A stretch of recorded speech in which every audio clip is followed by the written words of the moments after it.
Assalamualaikum warahmatullahi wabarakatuh. Saya Kalisdia Salsabila dengan NIM 2214090057 akan menjelaskan tentang tokoh Ahmad Syafi'i Ma'arif, di mana Ahmad Syafi'i Ma'arif ini dilahirkan pada tanggal 31 Mei 1935 di sebuah desa di Sumpur Kudus, lebih tepatnya di Mekkah Darat, dengan bahasa Minangnya yaitu Mekkah Dare, di Sumatera Barat. Ahmad Syafi'i Ma'arif sering dipanggil dengan istilah Buya oleh orang-orang yang dekat dengannya. Ahmad Syafi'i Ma'arif merupakan putra dari Ma'rifah, Rauf, dan Fatiyah. Ayah Syafi'i Ma'arif lahir pada tahun 1900. Ibu Ahmad Syafi'i Ma'arif lahir kira-kira tahun 1905, dan pada tahun 1968 Ahmad Syafi'i Ma'arif menyelesaikan sarjananya di FKIP Yogyakarta. Kemudian meninggalkan Indonesia untuk belajar sejarah pada program master di Universitas Ohio. Ahmad Syafi'i Ma'arif meneruskan kuliah S2-nya di Illinois, Amerika, setelah ia lulus dari IKIP.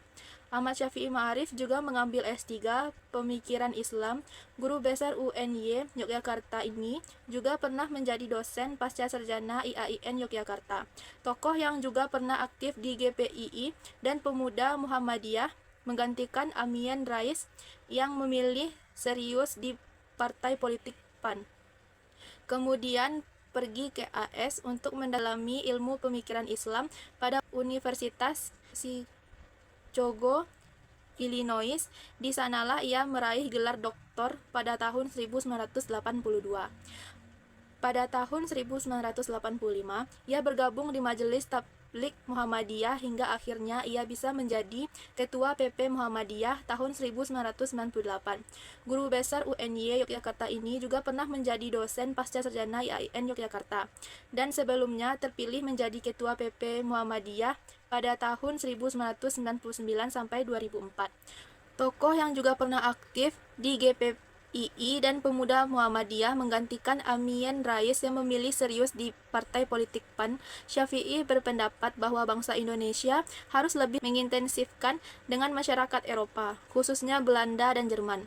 Alasannya, mereka telah banyak membantu Indonesia, dan masa depan mereka bisa menjadi kompetitor Amerika Serikat, dan ia adalah asas paling penting bagi politik luar negeri Indonesia. Walaupun pendapat ini dimungkinkan para diplomat Uni Eropa atau EU selalu memberikan konflik manajemen pada anti-Amerika dan Israel, sehingga yang terjadi di Jakarta bahwa gerakan anti-Semitik dan Israel telah mendapat dukungan dan pengaruhnya dari para kebijakan-kebijakan anggota Uni Eropa atau EU dan juga para diplomatnya. Sebelum mencapai puncak-puncak di atas, Ahmad Syafi'i Ma'arif melakukan perjalanan dan mengembara dari satu daerah ke daerah yang lain, disertai berbagai interupsi dalam kehidupannya.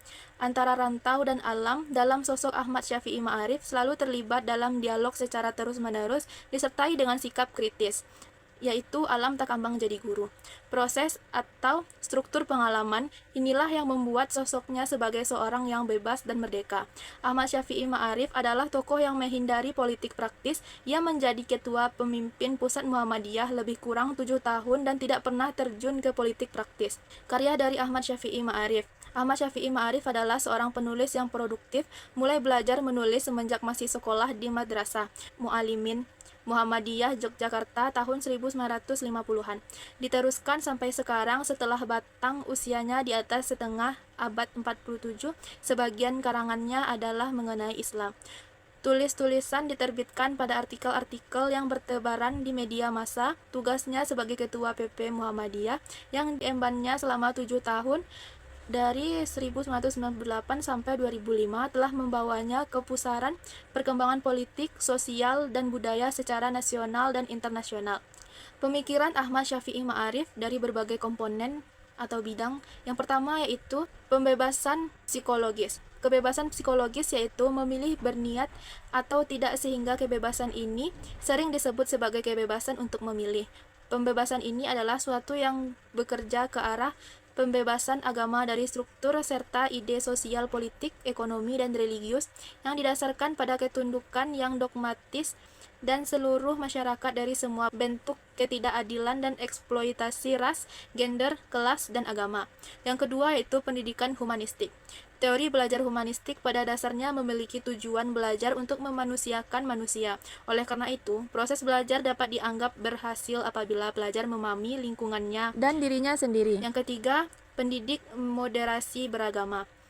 Moderasi melibatkan penghindaran sikap yang terlalu keras atau terlalu lembut, serta usaha untuk mencapai keseimbangan dalam segala hal. Yang keempat yaitu pendidikan politik, bertujuan untuk membentuk kemampuan dalam partisipasi politik pada individu, agar individu itu menjadi partisipasi politik dalam bentuk yang positif. Baiklah, sekian presentasi dari saya. Kalau ada kata-kata yang salah, mohon dimaafkan. Wabillahi taufiq wal hidayah. Assalamualaikum warahmatullahi wabarakatuh.